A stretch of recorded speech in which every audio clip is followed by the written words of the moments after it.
अस्सलाम वालेकुम नाज़रीन, मैं हूं मोहम्मद जुनैद हलीम। उम्मीद है आप सब खैरियत से होंगे। बड़ी खबर आई है और अफसोसनाक खबर है। वही हुआ जिसका डर था। दुबई एयर शो में भारत का जंगी तैयारा क्रैश कर गया है और मुमकिन तौर पे ये तेजाज तैयारा था। तेजाज जो कि पहले ही लीक कर रहे थे, उसमें निशानदही पाकिस्तान की तरफ से बार बार की जा रही थी कि ये मसला सीरियस है, जिसको इंडियन मीडिया की तरफ से काउंटर किया जाता रहा। भारतीय ऑफिशियल्स की तरफ से भी इसे सीरियस नहीं लिया गया, लेकिन पूरी दुनिया का मीडिया बहरहाल इसकी निशानदही कर रहा था। और फाइनली ये तैयारा क्रैश होने का वाकया एयर शो के आखिरी रोज नाज़रीन पेश आया है और खबर यह है कि इजेक्ट करने का मौका नहीं मिला पायलट को। वो उसमें नाकाम रहा और ज्यादा इम्कान यही है कि उसकी हलाकत इसमें हो गई है। तो क्रैश के फौरन बाद ये कहा जा रहा है कि शो को आर्जी तौर पर रोककर फौरी तौर पर रेस्क्यू ऑपरेशन किया गया है और नुमाइश के इलाके की तरफ जो हाजरीन थे, जो विजिटर्स थे, उन्हें भेज दिया गया है। तो हम उम्मीद करते हैं कि पायलट इसमें बच जाए और उसकी जान बच जाए, क्योंकि बहरहाल ये अफसोसनाक वाकया है एक एयर शो के दौरान किसी भी तैयारे का क्रैश करना और उसमें पायलट का मारे जाना। तो तेजाज ने एक बार फिर से ये साबित कर दिया कि उसको बनाने वाले भी उतने ही नाहिल हैं जितने उसको उड़ाने वाले। नाज़रीन, पाकिस्तान एयर शो में तब्दील हो गया दुबई एयर शो। ये कैसे मुमकिन हुआ? क्योंकि हमारे पाकिस्तान के शहर, पाकिस्तान के एयर चीफ ज़हीर बाबर सिद्धू खुद दुबई पहुंचे थे। दोस्त ममालिक के एयर चीफ्स के साथ उनकी मुलाकातें हुई। किस किस से मुलाकात हुई है ये तो आपको बताएंगे, लेकिन उससे बड़ी खबर यह है कि नतीजा भी आ चुका है और नतीजा बहुत ही शानदार है। पाकिस्तान की F-17 थंडर, जिसने धाक बिठाई थी दुश्मन पर, मई के महीने में उनके राफेल्स को चुन चुन के गिराया था, उनके S-400 को निशाना बनाया था। अब एक और दोस्त मुल्क पाकिस्तान से ये F-17 थंडर खरीदने का फैसला कर चुका है। MOU पर दस्तखत भी हो चुके हैं। दूसरी तरफ तेजाज की तरफ देखा जाए तो उसके ऊपर तहकीकात का आगाज हो चुका है कि भाई किस तरह से वो खड़े खड़े लीक होना शुरू हो गया। और मजे की बात यह भी है कि इंडियन एयरफोर्स के जवान जिस वक्त पहुंचे हैं पाकिस्तानी पवेलियन पे, तो वो मंजर भी दीदनी था। किस तरह से वो फोटो शूट करवा रहे हैं, किस तरह से वो वीडियोस बनवा रहे हैं। लेकिन एक और परेशानी हो गई है उनके लिए कि इस सारी हरकतों के बाद अपनी जो एक क्रेजीनेस उन्होंने दिखाई है पाकिस्तानी पवेलियन पे पहुंच के और तस्वीर बनवाई है, उस पे अब इंडियन फोर्स के अंदर आला सतही तहकीकात का आगाज हो गया कि भाई ये माजरा क्या है। लेकिन हमें एक और पहलू भी है जिस पे नजर रखनी होगी कि कहीं कोई दो नंबरी लगाने की कोशिश तो नहीं की जा रही इस वीडियो और तस्वीर की सूरत में। तो इसका भी जायजा लेंगे, फिर आपको बताएंगे कि एक बहुत ही अहम इंकशाफ हुआ है उस वक्त जब एक रिपोर्ट सामने आई है अमेरिकी कमीशन की और उसमें खुल के इस बात का इजहार किया गया है कि किस तरह से भाजपा सरकार की तरफ से मजहबी इंतहा पसंदी और तासुब का मुजाहरा किया जा रहा है। मुसलमानों को चुन चुन के निशाना बनाया जाता है और उनका बस चले तो शायद वो जितनी भी अकलियतें हैं, चाहे वो मुसलमान हो, चाहे वो सिख हो, चाहे वो क्रिश्चियंस हो या किसी भी और मजहब से ताल्लुक रखने वाले लोग हों, उनको चुन चुन के या तो वो मार दें या मुल्क से निकाल दें। ये मैं नहीं कह रहा, ये अमेरिकी कमीशन की रिपोर्ट में इंकशाफ किया गया है और उनकी तरफ से कुछ हकायक भी सामने रखे गए हैं। साथ में एक और भी बड़ी चौंका देने वाली खबर है। वैसे तो नाज़रीन ये बहुत ही हसास मामला है, क्योंकि पाकिस्तान तहरीक इंसाफ वो सियासी जमात है जिसकी बहुत ज्यादा मकबूलियत है। ये कहा जाए कि सबसे ज्यादा मकबूल सियासी जमात है पाकिस्तान में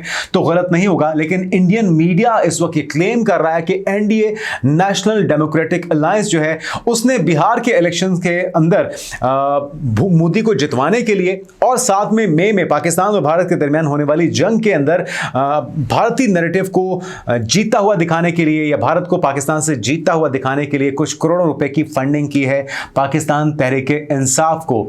ये हकायक पे मबनी है, ये सिर्फ दावे हैं, क्योंकि इंडियन मीडिया ये कह रहा है कि कुछ ऐसी ट्रांजैक्शंस, उनके सबूत इस वक्त सामने आ चुके हैं जिसमें उनके जो पॉलिटिशियंस हैं एनडीए से जुड़े हुए, हुकूमती इत्तेहाद से जुड़े हुए, बीजेपी के साथ जो एक अलायंस बना हुआ है मुख्तलिफ जमातों का, उनके जो मुख्तलिफ रहनुमा हैं उनके नाम भी वो मंजर-ए-आम पर ले आए हैं। तो ये क्या मामला है, इससे भी आपको रोशनास करवाएंगे, आपके साथ तफसीलात शेयर करेंगे। और नाज़रीन आखिर में आपको यह खबर देंगे कि अफगानिस्तान किस तरह से इस्तेमाल हो रहा है दुश्मन के हाथों में, और वो नेटो फोर्सेस का असला जो कि वो छोड़ के चले गए थे, बिलियन ऑफ डॉलर का असला, जिसके बारे में खदशा था कि वो इस खित्ते के अमन को तबाह करने में इस्तेमाल हो सकता है, जिसका डर था वही हुआ।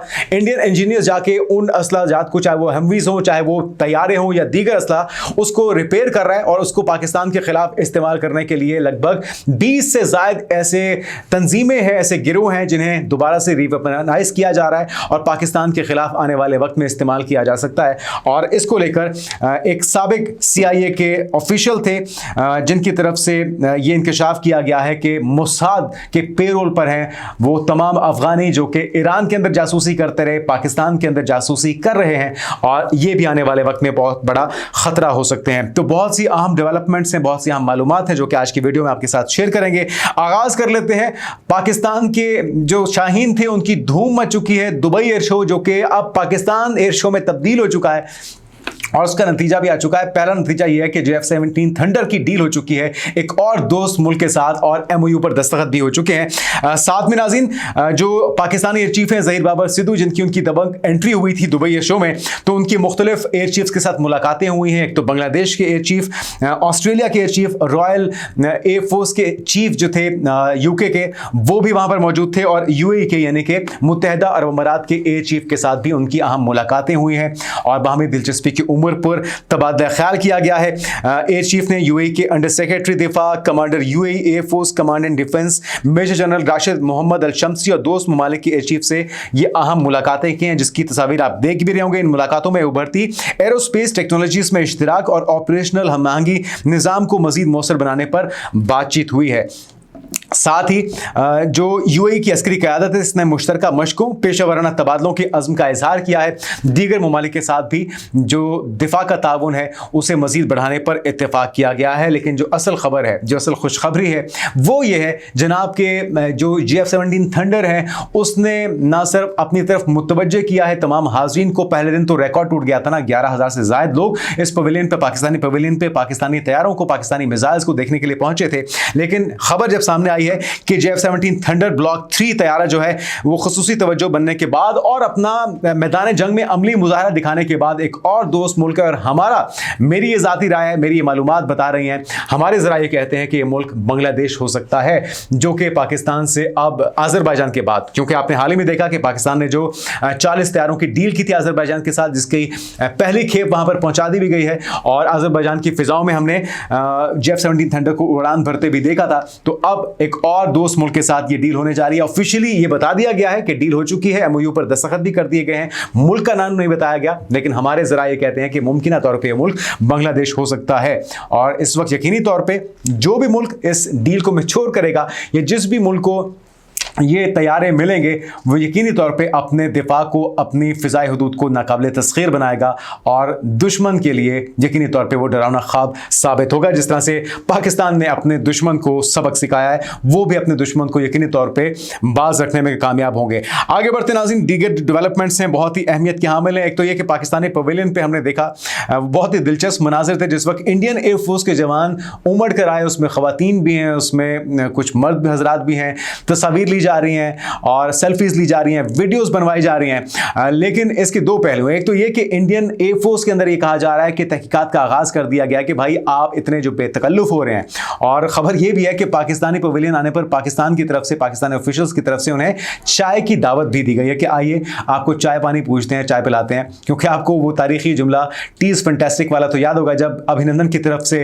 पाकिस्तानी चाय की तारीफ की गई थी, तो हमने अपनी मेहमान नवाजी का मुजाहरा एक बार फिर से किया है। लेकिन उधर से इंडियन एयर फोर्स जो खुद को हमेशा इनसिक्योर महसूस करती है, उनकी तरफ से तहकीकात का आगाज कर दिया गया। साथ में हमें यह भी देखना होगा कि कोई मुस्तकबिल में खुदा न खास्ता कोई मुठभेड़ होती है, कोई जंग होती है, तो उसमें दो नंबरी लगाने के लिए इन तस्वीर को, इन वीडियोस को, इन विजुअल्स को इस्तेमाल ना किया जाए। बहरहाल पाकिस्तान ने भी बंदोबस्त करके वहां पे तैयारे खड़े किए हैं कि वहां पे जब पवेलियन में इसको खड़ा किया जा रहा है तो कोई भी उसकी तस्वीर ले सकता है। तो हमें बहरहाल इस चीज़ का तो डर नहीं है, लेकिन बहरहाल दो नंबरी लगाने से भारत जो है वो बाज नहीं आता, तो इन चीज़ों को भी मद्देनजर रखना होगा।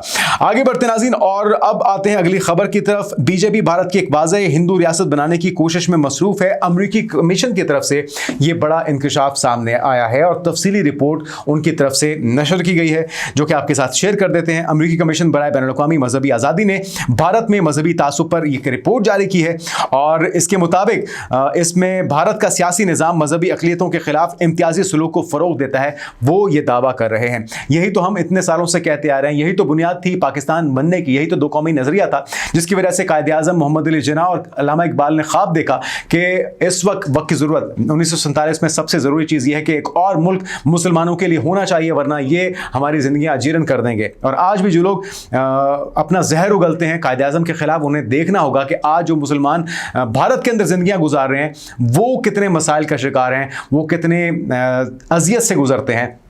एमन सेलिब्रिटीज़ को भी अपनी वफादारी साबित करने के लिए भजन गाने पड़ते हैं, ठीक है, और उनको रहने के लिए मुंबई जैसे शहर में हमने देखा कि जावेद अख्तर को, शबाना आज़मी को घर लेने में मसाइल का सामना रहता है। तो ये तो सेलिब्रिटीज़ हैं, तो एक आम जो मुस्लिम है वो किस तरह से सर्वाइव करता होगा इसका अंदाज़ा लगाना ज़्यादा मुश्किल नहीं है। आप यूपी के अंदर देख लीजिए, जिस तरह से मंदिरों के ऊपर आई लव मोहम्मद सल्लल्लाहु अलैहि वसल्लम लिखा गया, हिंदुओं की तरफ से फसादात छेड़ने के लिए और फिर उनके घरों को मिसमार किया गया है। तो ये सारी चीज़ें हमारे सामने है, चाहे वो कोलकाता में, आसाम में, दीगर स्टेट्स के अंदर मुसलमानों को कुचलने के लिए उनको एक बहाना चाहिए होता है, एक चिंगारी लगाते हैं। उसके बाद फिर गुजरात में जो हुआ वो आपके सामने है। गुजरात का कसाई इस वक्त वहां का वजीर आजम है और उससे आप क्या तवक्को कर सकते हैं सिवाय इसके कि वो तासुब का मुजाहरा करेगा। तो इस कमीशन की रिपोर्ट में मजीद कहा गया कि 2014 से बीजेपी ने भारत में फिरका वाराना पॉलिसियों को नाफिज किया। बीजेपी भारत की एक वाज़ेह हिंदू रियासत बनाने की कोशिश में मसरूफ है।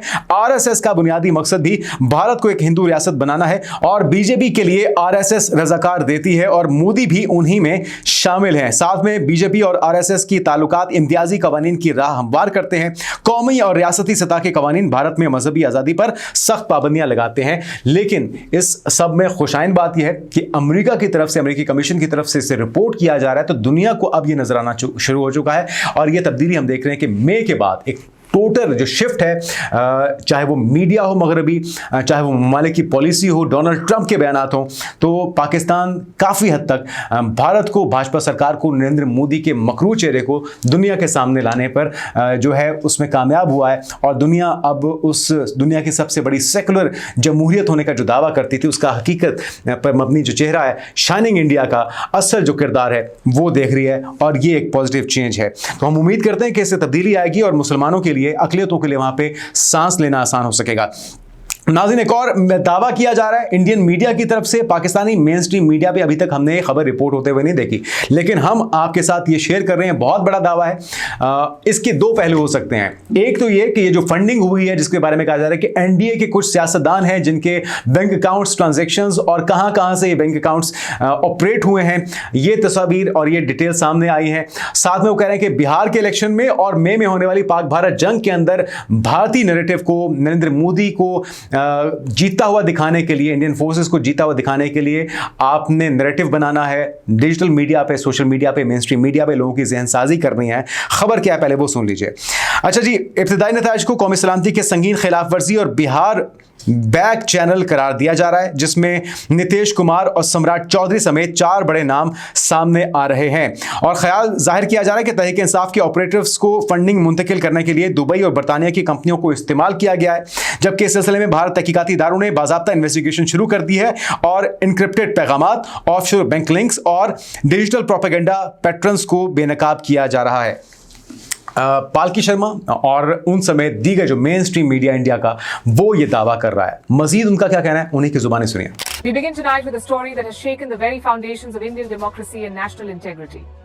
In a stunning revelation, central agencies have launched a high-stakes investigation into several senior leaders of the NDA alliance in the wake of the recent Bihar elections, and what's emerging is nothing short of explosive. According to high-level intelligence leaks, 4 prominent NDA figures, Nitish Kumar, Samrat Chaudhary, Vijay Kumar Sinha and Upendra Kushwaha, are now under the scanner for allegedly funding Pakistan's political outfit, Pakistan Tehreek-e-Insaf. Yes, the very PTI that has waged digital warfare against the Pakistani army. Sources claim this was not just funding, it was a carefully coordinated attempt to destabilize Pakistan's military command, all to paint a dramatic victory narrative for Prime Minister Narendra Modi following the recent Indo-Pak conflict. ये बहुत बड़ा दावा है। इस पे पाकिस्तान तहरीक इंसाफ का official जो statement है, जो मौक़िफ़ है, वो आना चाहिए, क्लैरिफिकेशन आनी चाहिए। और अब इसमें वो सारे किरदार भी आ जाते हैं जो डिजिटल मीडिया पे एक्टिव हैं, जिनकी फॉलोइंग है, जिनके सब्सक्राइबर्स हैं लाखों में और लोग उनको सुनते हैं। और हमने एक चीज़ तो बहरहाल देखी है कि उन तमाम यूट्यूबर्स की तरफ से, सोशल मीडिया इन्फ्लुएंसर्स की तरफ से जो जंग थी, जिस वक्त मई में पाकिस्तान और भारत के दरमियान जंग हो रही थी, तो पाकिस्तान की जो स्टेट की पॉलिसी थी, जो पाकिस्तान की फौज की पॉलिसी थी, और उसके खिलाफ वो लोग बोलते रहे। और हमने एक चीज़ ये भी देखी कि चेयरमैन तहरीक इंसाफ, बानी तहरीक इंसाफ इमरान खान की तरफ से भारत के खिलाफ किसी किस्म की कोई ट्वीट्स नहीं की गई, जिस पर उन पर तनकीद भी होती रही।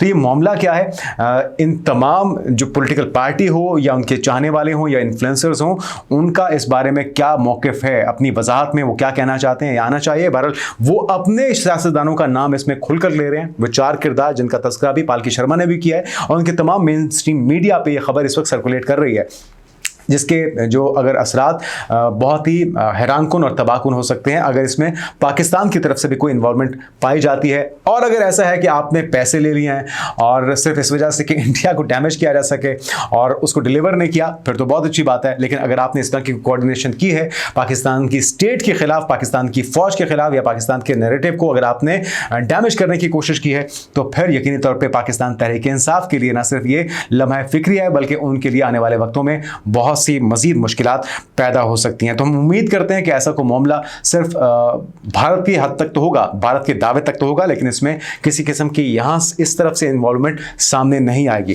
जो भी बहरहाल डेवलपमेंट होती है उसे आपको आगाह करेंगे। बहरहाल इंडियन मेन स्ट्रीम मीडिया पर इस वक्त ये खबर बहुत तेजी से सर्कुलेट हो रही है और इसको जंगल में आग की तरह फैलाया जा रहा है। आगे बढ़ते नाज़रीन, और अगली खबर आपको देते हैं अफगानिस्तान से जुड़ी हुई। अफगानिस्तान के रास्ते पाकिस्तान पर नई जंग मुसल्लत करने की तैयारी की जा रही है। भारत ने इस पर काम शुरू कर दिया है और ये खबर जो है वो बहुत ही चौंका देने वाली है। नाज़रीन, खबर यह है कि हिंदुस्तानी इंजीनियरिंग और मैकेनिकल टीमें इस वक्त काबुल और बगराम के फौजी अड्डों पर तालिबान के लिए फौजी साजो सामान की मुरम्मत के लिए तैनात कर दी गई हैं। और मकसद यह है कि जहां पुराना साजो सामान था उसे जदीद खुदूद पर इस्तेमाल किया जाए, उसे अपग्रेड किया जाए, काबिल इस्तेमाल बनाया जाए, उन्हें रिपेयर किया जाए और उन्हें वेल इक्विप्ड करने के बाद, इंस्टॉलेशन के बाद पाकिस्तान के खिलाफ इस्तेमाल किया जाए दहशत गर्दी के लिए, जो कि ऑलरेडी हम देख रहे हैं कि उनके पास वसाइल की कमी है। अफगानिस्तान की तरफ से एक तवील सरहद मिलती है पाकिस्तान की और इसका फायदा उठाते हुए दरअंदाजी करते हैं। गो कि तिजारत पाकिस्तान ने मुकम्मल तौर पे बंद कर दी है, बॉर्डर एरियाज को बंद कर दिया गया है, लेकिन जब उन्हें जदीद हथियारों से लैस कर दिया जाएगा तो पाकिस्तान के लिए मसाइल हो सकते हैं। और इसके ऊपर तेजी से काम भारत की तरफ से किया जा रहा है, क्योंकि वहां पे अब सिफारत खाना खुल रहा है काबुल में भारत का, फ्री आमदुरफ, और वहां पे बगैर किसी सफरी दस्तावेजात के कोई भी भारतीय, कोई भी रॉ का एजेंट आ जा सकता है। और अब ट्रेड भी शुरू की जा रही है। हमने देखा कि वहां पे अब कार्गो प्लेन्स जो हैं उनकी आमदुरफ शुरू की जाएगी, क्योंकि पाकिस्तान के साथ उनको लगता है कि ना तो अद्वियात लेना चाहते हैं, वो अद्वियात जो अब तक ये इस्तेमाल करते रहे, अब उनको लगता है कि पाकिस्तानी अद्वियात जो है वो मिलावट ज़्यादा होती हैं।